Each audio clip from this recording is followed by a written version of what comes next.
Well, hi again.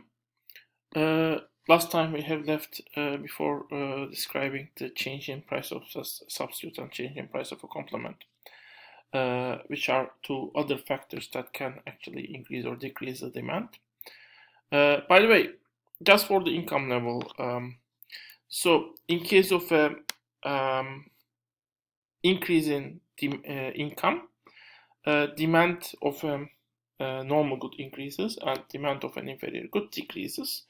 In case of an decrease in income, the reverse will happen. Now, for substitutes are goods that have similar uses, like, for example, coffee and tea. Both are kind of drinks that you drink when you sit and have conversation with people.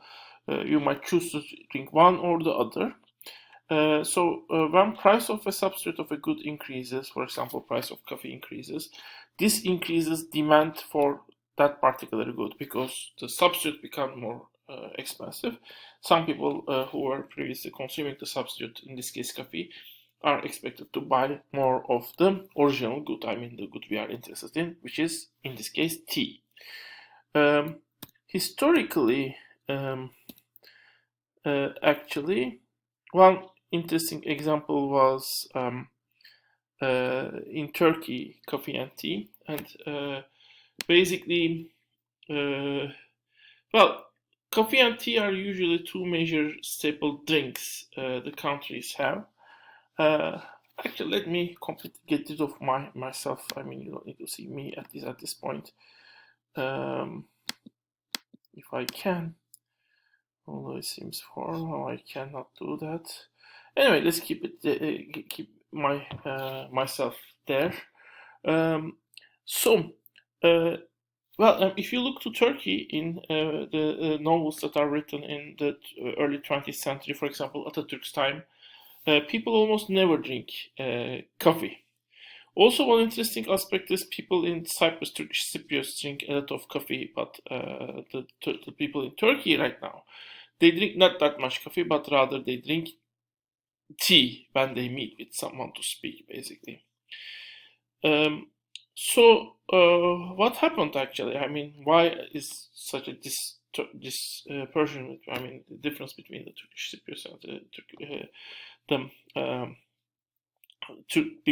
Turkish people in Turkey, although both are influenced similarly from the Ottoman era, from the same culture. And what happened in Turkey? I mean, between early 20th century and the late 20th century. Well, the answer is basically in Turkey.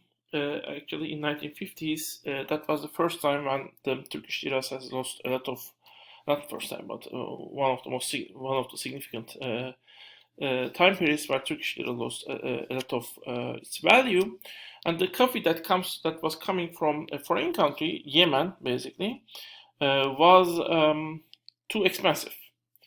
So people massively has shifted from at that time from coffee to tea, which was well grown in Turkey. I mean, which was a domestic product, so its price was not influenced by the increase in dollar. Cyprus at the time was a British colony. I mean, that's 1950s, and Cyprus became independent in 1960.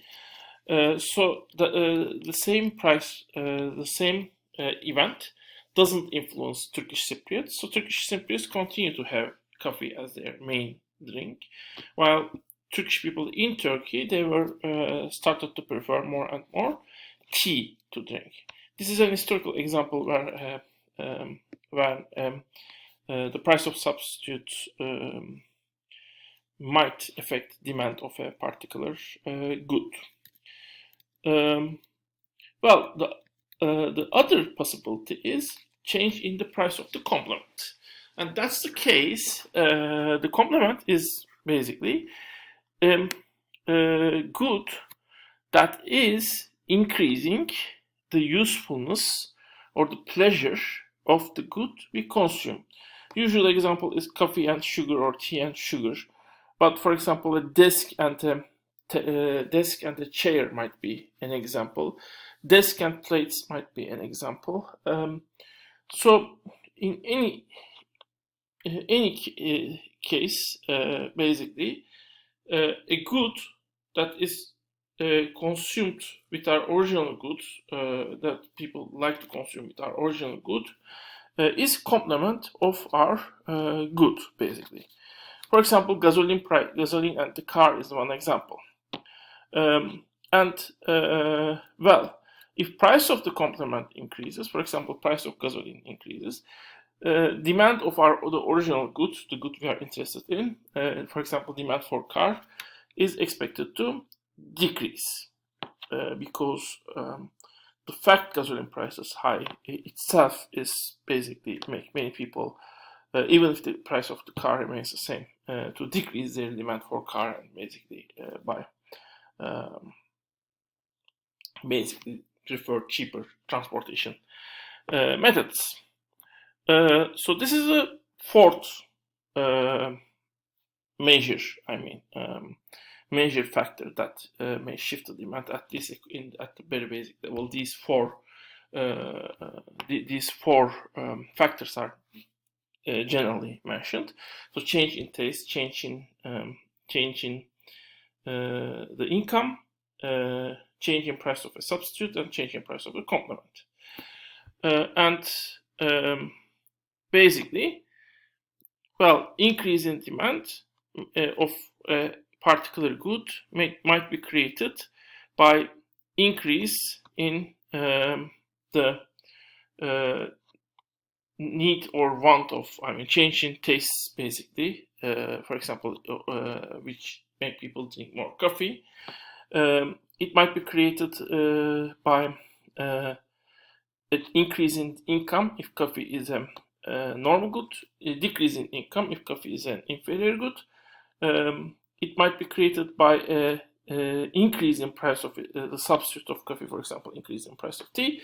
In that case, demand for coffee can increase, and decrease in price of the complement of the coffee, for example. I don't know. We can say sugar, but we might also say, for example, I don't know, patisserie, like small cakes, for example, which people like to eat with with coffee on the side. If cake prices go up, maybe people will drink less coffee because they like coffee to drink their coffee with eating something like cakes, basically. Change in price of coffee doesn't affect the demand for coffee because our demand is already defined for every price level. So that's it. Now we can start looking to the supply side of the demand and supply model. Supply is created basically by sellers, which are mostly producers, although sometimes the households might send second-hand products. Households themselves might be producers in some cases, even if they are not officially a company. They might not form a company, but they might produce something inside of the house and sell them. Or they might sell the goods, for example, the house they have or the car they have in a second-hand market. So supply can be created usually by companies, but sometimes or producers, but sometimes also by second-hand sellers.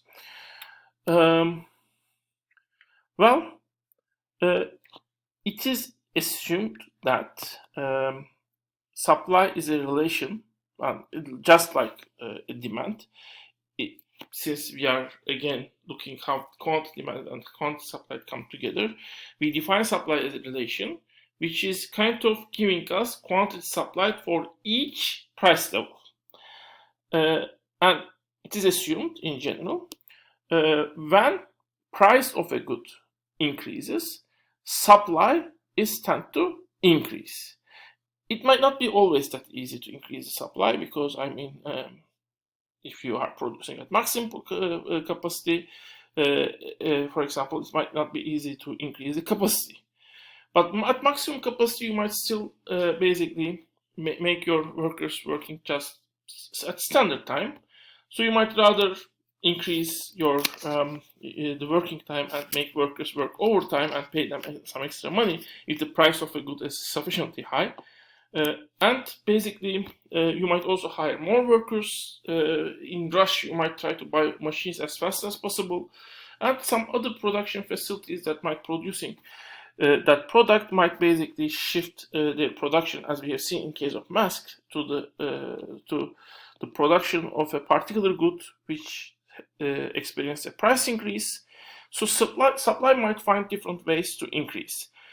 At most, price increase will make it stay stable, but some suppliers are expected, in many cases, find ways to increase their supply.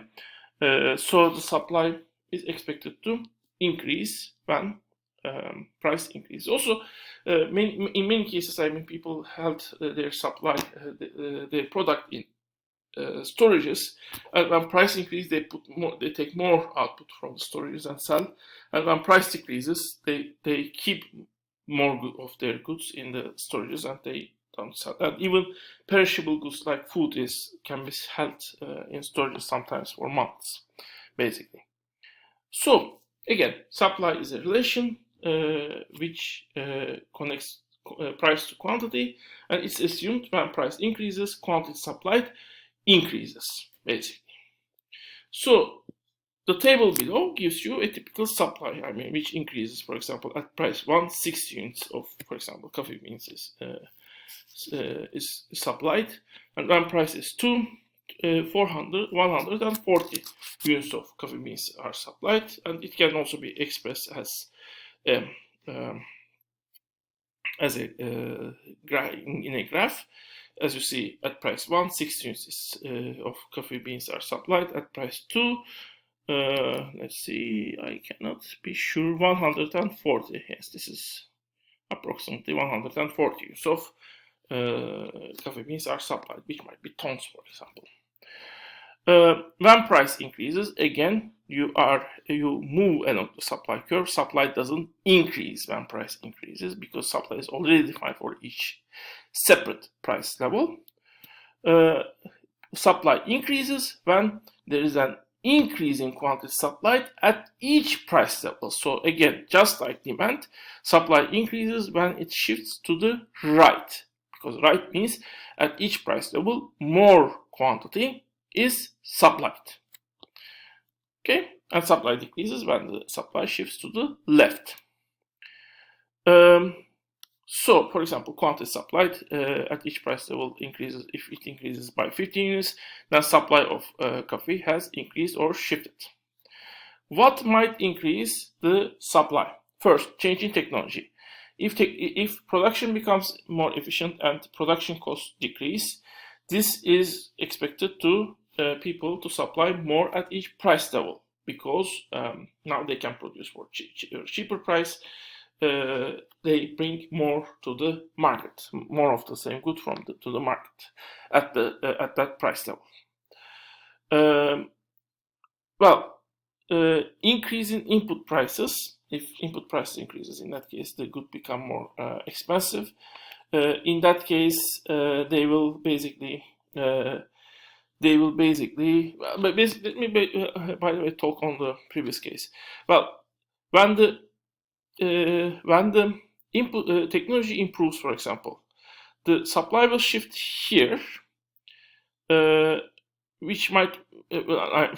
When the technology improves, supply might shift here, which might look like the company will bring more at the same price level, but of course, whether it will actually bring more or not will depend on the demand level. But at least, let's take here, for example, if it brings the same quantity, initially the company might just decrease the price while bringing the same quantity, which means it will bring the same quantity at a lower price, and at the same price, if the price at which the company is able to sell all of its products is as high as it was before, then it will bring even more of the more quantity of that good, basically. So we have a second case when the supply might increase, but let me talk on it in the next part. See you in the next part.